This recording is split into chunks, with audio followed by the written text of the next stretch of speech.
নমস্কার সবাইকে। আজকে বাইরের পরিবেশটা খুবই মেঘাচ্ছন্ন। মনও এই আবহাওয়ায় মন ভালো লাগে না আমার। যাই হোক, স্নান টান করে আজকে তো বৃহস্পতিবার ছিল, ঘর-টর পেতে রান্নাঘরে আসলাম রান্না করতে। আজকে কচুর শাক রান্নাবো। কচুর শাক হচ্ছে পেঁয়াজ দিয়ে আর হচ্ছে কাঁচামরিচ দিয়ে একটু সেদ্ধ করে নিই। তারপরে হচ্ছে আপনার শুকনো মরিচ পোড়া দিয়ে আর হচ্ছে আপনার রসুন পোড়া দিয়ে তেলের উপর দিয়ে একটু নাড়াচাড়া করে নিলে ভালো লাগে। এভাবে একটু রান্না করে দেখেন, ভালো লাগবে খেতে। ঠিক আছে। আর রান্না করব, কালকে বললাম না মাছ আনছিল, রুই মাছ। সেই রুই মাছ রান্না করব আলু দিয়ে, ছোটো আলু দিয়ে রুই মাছের ঝোল।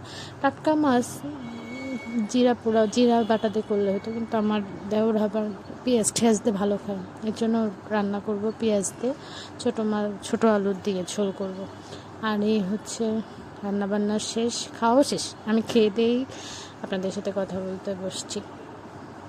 রান্নায় যে কচুর শাক, এখন কালকেও যে কাপড় চোপড় অনেকগুলো ধুয়েছিলাম না, মার দিছে আমার জামা কাপড়গুলো, এগুলো এখন ভাঁজ করতে হবে।